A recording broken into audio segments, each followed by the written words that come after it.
sur l'approche, pas de vie, pas de temps.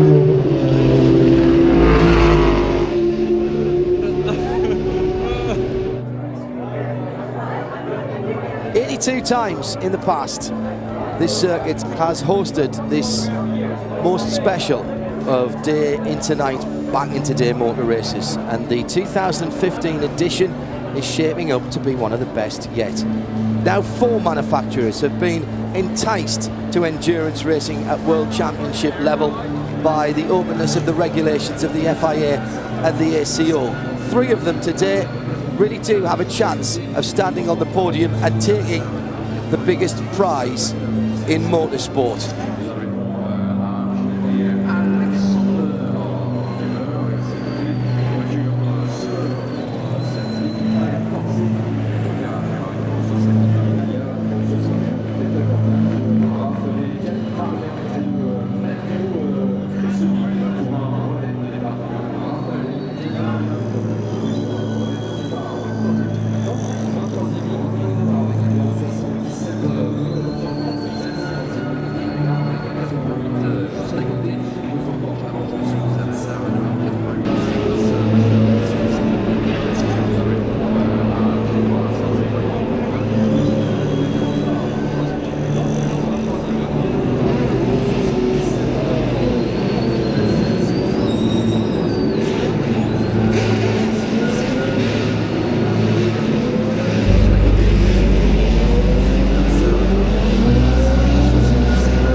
Tenez-vous prêts pour le départ.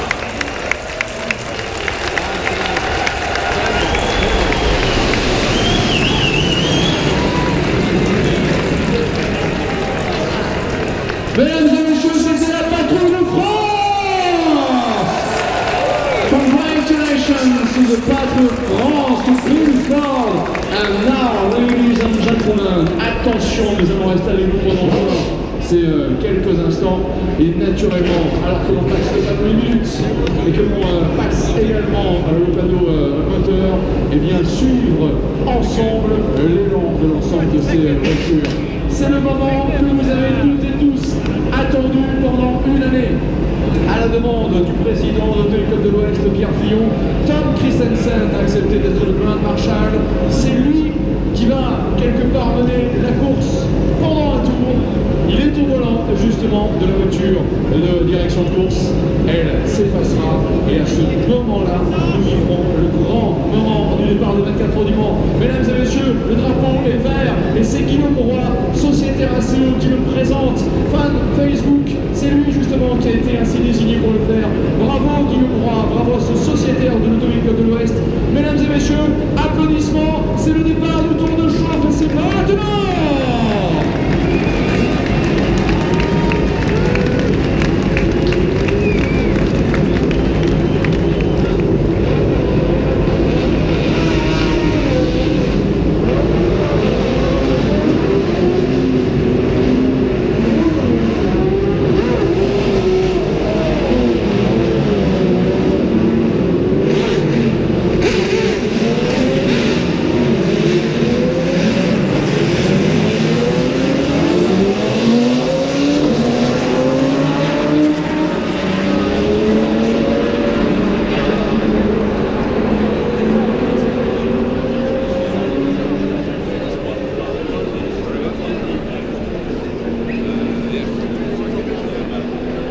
excellente partie pour le tour de chose de ces 24 heures du Mans, avec Tom Christensen au volant de la voiture de direction de course qui ouvre ainsi la voie à ses 55 concurrents. La première ligne de la grille de départ, 100% aux couleurs de Porsche, avec Nel Jani, l'homme de la pole position récent. Oui, bon, et puis justement, en parlant de Porsche, cela faisait 18 ans que Porsche n'était pas parti en pole position des 24 heures du Mans. La dernière fois, c'était en 1997 sur une TW, n'est-ce pas, Marc? Donc c'est bien. Ouais, TW Porsche, effectivement. Allons-y, Thomas, je vous en prie. Thomas Bastin, peut-être depuis la journée, si vous avez une rapide intervention. Incroyable. Bruno, il y a un joueur de trompette parmi les spectateurs au beau milieu de la tribune en face de nous qui joue la trompette et tout le monde autour de lui est en train de chanter la Marseillaise. Extraordinaire ambiance ici dans les tribunes. Un grand moment, bienvenue au départ de ces 24 heures du Mans, et bravo encore à Guillaume Roy, qui est le sociétaire de la CO, le lauréat de ce jeu concours Facebook, qui a donné justement le départ du tour de chose en présentant le drapeau vert aux côtés de Patrick Bourresso, mais saluons également Eduardo Freitas dans leur rôle de directeur d'épreuve, directeur de course de ces 24 heures du Mans. Nous y sommes, c'est le moment que vous avez attendu. Avec délectation en même temps, en regardant quasi quotidiennement dans vos magazines, au niveau des sites internet, ce qui se trame dans telle ou telle équipe, qui va préparer quoi, qui va en recruter justement quel pilote pour ainsi justement obtenir le meilleur résultat dans cette grande compétition, les 24 heures du Mans. Et voilà, tout est concrétisé en ce samedi 13 juin 2015. Les voitures qui sont dans la ligne droite, le numéro 18 pour la pole position, Nel Jani, les arrêteurs de la zone 16-17, avec le passage du ralentisseur Michelin, le manufacturier dans la qualité des produits qui a bien fait l'unanimité dans le monde entier. Quelques échanges de poignées de main également pour se souhaiter bonne course, c'est le cas chez Audi, c'est le cas chez Toyota, le Toyota Gazoo Racing, et puis bien sûr dans l'ensemble des équipes officielles ou plus modestes, mais dans tous les cas, ces équipes qui sont là, qui vont vivre avec nous non seulement le grand moment du départ, mais ces courses exceptionnelles. Depuis 1923, elles nous passionnent, elles nous fascinent, elles nous tirent vers l'eau de plus en plus chaque année. C'est un nouveau défi au profit de la mobilité durable, c'est un laboratoire technologique pour l'automobile de demain, les 24 heures du Mans. C'est une aventure humaine, sportive, pionnière et internationale. Elle fait battre le cœur de nous toutes et tous, ce cœur qui va autour d'un événement sportif, technique et humain exceptionnel. Et s'il est unique, c'est parce qu'il a réuni également un public vraiment extraordinaire. Vous en êtes. Merci encore. Dans les stands, les visages se crispent quelque peu, alors que Tom Christensen, au volant de la nouvelle DR8, ce que vous pouvez voir sur les écrans en supervision, a déjà passé justement le cap du virage de Mulsanne, considéré qu'il est à mi-parcours entre les virages de Mulsanne et d'Indianapolis. Nel Jani, la Porsche numéro 18. Thibaut Bernard, ex-vainqueur des 24 heures du Mans avec la numéro 17, Nico Hülkenberg, un pilote de Formule 1 en activité pour prendre le départ de ces 24 heures du Mans. C'est l'événement également à saluer à sa pleine mesure, juste mesure. Loïc Duval sera au volant de l'Audi numéro 8. André Lotterer avec la numéro 7, Marco Bonanimi sera lui au départ avec l'Audi numéro 9, le pilote Toyota Racing Alexander Wurz et Sébastien Gomi. Progression des voitures justement, progression de ces voitures, et les toutes premières d'entre elles d'ailleurs ayant déjà commencé à passer. Oh attention, une Ferrari au ralenti, oh oui, très vraisemblablement, ouais, exact, une voiture en difficulté à l'approche du virage du Mulsanne. Nous saurons quelle est cette voiture dans les tout prochains instants. Alors que l'on va retrouver bien sûr aussi le passage de la voiture pilote pour voir où en sont ces voitures dans la progression ainsi de ce tour de show. Voilà, elles ont passé pour les premières d'entre elles sous la conduite de Tom Christensen. Le virage d'arnage. quelques instants et elles arriveront au virage. Porsche qui ainsi fait honneur à ce constructeur toujours détenteur du record de victoire. Au 24 heures du Mans, 3 voitures, place 1, 2 et 3 sur les grilles de départ. Autrement dit, la première ligne est 100% Porsche et justement, ces voitures passent le virage Porsche.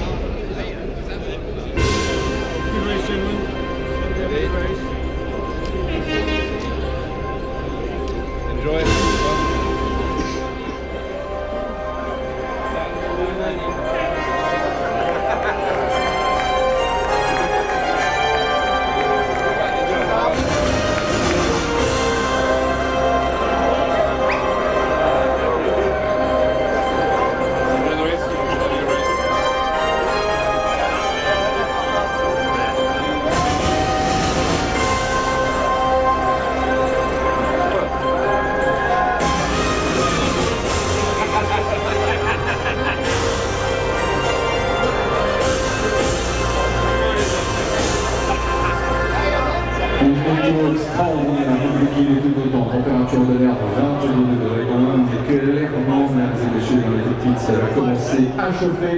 Retenez votre souffle, encore quelques hectomètres et le départ de ces 24 heures sera tombé.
Notamment les toutes premières chicanes pour les voitures de la catégorie GT qui terminent de passer la Galope et dans la ligne droite. Attention, une première attaque éventuellement de Timo Bernhard. Et les deux Porsche de front et peut-être même un premier changement de leader. La numéro 17 qui passe devant.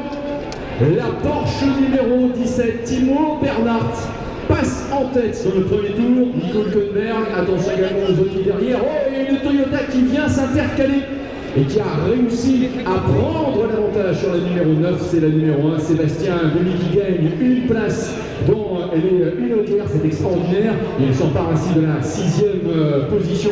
Neel Jani était l'homme de la pole position, le premier tour avec un dépassement pour la Porsche numéro 17, Timo Bernhard qui est donc passé au commandement. Et attention à l'offensive des Audi, notamment la numéro 8 de Loïc Duval, la numéro 7 derrière il y a André Lotterer. Dans l'entre-deux chicane, Marco Bonelli a repris l'avantage sur Sébastien Buemi avec la Toyota numéro 1 qui est donc ainsi repassé en 7e position.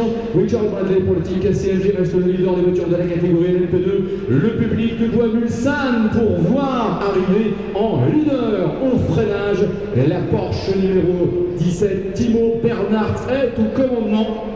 Neel Jani en 2e position, Nico Hülkenberg pour la 3e place. Attention, nous allons aborder une zone particulièrement rapide, une portion particulièrement rapide de ce circuit des 24 heures du Mans qui va se ponctuer notamment par le passage au virage d'Indianapolis. Attention également avec la bagarre entre André Lotterer et Marco Bonelli à l'attaque aussi des pilotes Toyota, la Porsche numéro 17 toujours au commandement, Timo Bernhard.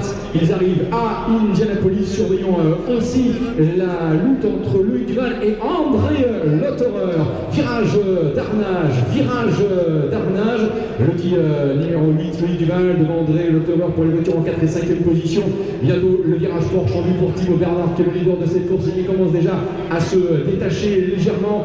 Nel Jalil donc en 2e position, Nicole Hülkenberg pour la 3e place. Les 3 Audi qui suivent, la 8, la 7, la 9 et les Toyota numéro 1 et 2 en 7 et 8e position.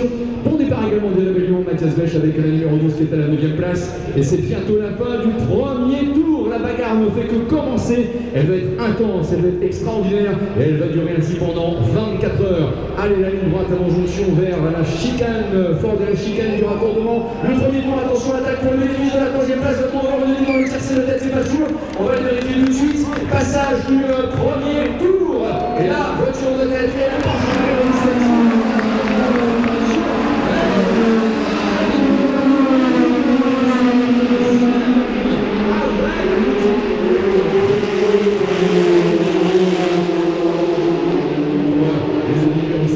Beaucoup d'émotions dans les stands. Attention, on présente des drapeaux jaunes. Non, c'est bon, c'est effacé.